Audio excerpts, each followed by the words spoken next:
9 साल ये छोटी मुद्दत नहीं होती। बरगद का पेड़, शाम की वो चाय जिसमें सिर्फ प्यार होता था, प्यारों में से बहुत सारे अब बिछड़ चुके हैं। हर मोड़, हर जगह एक नई याद ताज़ा कर रही थी।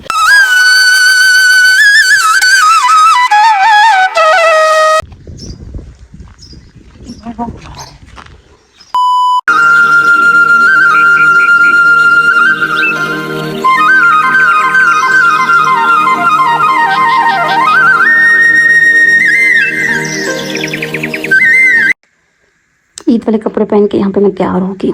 अस्सलाम वालेकुम जी, कैसे हैं आप सब लोग? उम्मीद है कि आप सब लोग ठीक ठाक होंगे। अल्हम्दुलिल्लाह मैं भी आप सबकी दुआओं से बिल्कुल ठीक ठाक और फिट फाट हूँ। यहाँ पे आपकी बहन जो है वो तैयार हो चुकी है और अपने एक खूबसूरत से गांव से एक और खूबसूरत गांव में जा रही हूँ। तो मैं रास्ते के खूबसूरत मनाजिर, वहाँ की खूबसूरत सी कुदरती मनाजिर, खूबसूरत जगह, खूबसूरत लोग, सब कुछ आप लोगों को रास्ते के भी दिखाऊंगी। सो ब्लॉग को एंड तक देखिएगा।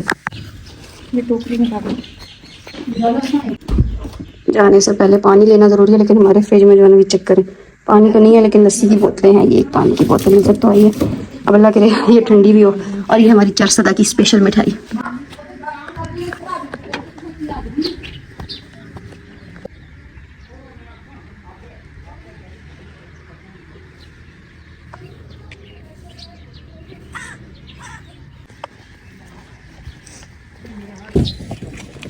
कभी कभी वक्त का गुजर जाना इंसान को अंदर से बदल देता है। चेहरे बदलते हैं, गलियां खामोश हो जाती हैं और यादें धुंधली हो जाती हैं।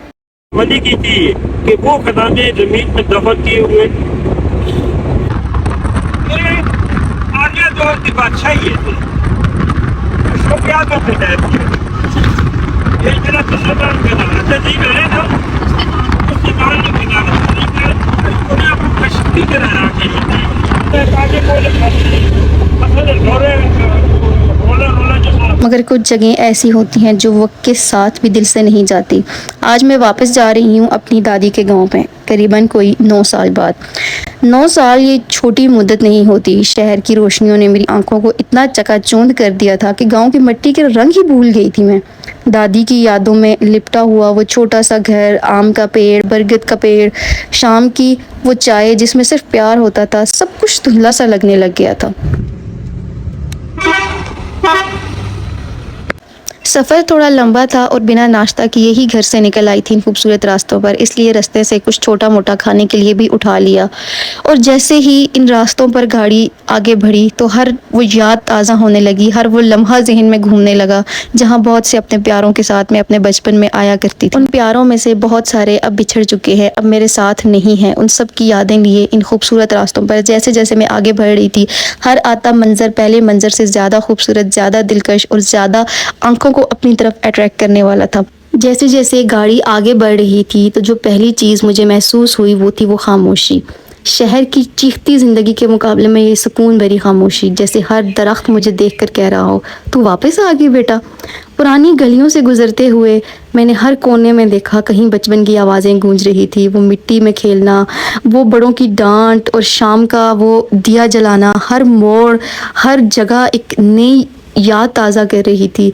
और रफ्ता रफ्ता जैसे ही हम उन घरों के करीब होते जा रहे थे तो हर एक मोड़, हर एक दरख्त, हर एक जगह, हर मकान, एक गिरा हुआ मकान, एक मिट्टी का कच्चा मकान, एक कहानी सुना रहा था, हमारे बचपन की कहानी, जहाँ पे बचपन में हम खेले, बचपन हमारा गुजरा, बचपन की यादें, बचपन के दोस्त। यहाँ बहुत बहुत अच्छी यादें भी हैं और वो यादें दुखी कर रही हैं। मेरी आवाज़ से आपको शायद महसूस हो रहा हो कि अभी जब मैं वॉइस ओवर कर रही हूँ तब भी इन जगहों को देखकर, वॉइस ओवर करते हुए भी मेरी आवाज़ जो है ना वो थोड़ी रंजीदा हो गई। जब गाड़ी वहाँ पे जाके रुकी ना, जो हमारा स्टॉप हुआ करता था, तो यकीन करें कि दिल धक धक करने लग गया था कि क्या अब भी ये लोग वैसे ही हैं? क्या अब भी यहाँ पे मौजूद लोग मुझे पहचान पाएंगे? क्या अब भी वही प्यार हमें यहाँ से मिलेगा? क्या अब भी सब कुछ वैसा ही होगा, या फिर शहरों की तरह हर आए महीने सब कुछ वहाँ पे बदल रहा होगा?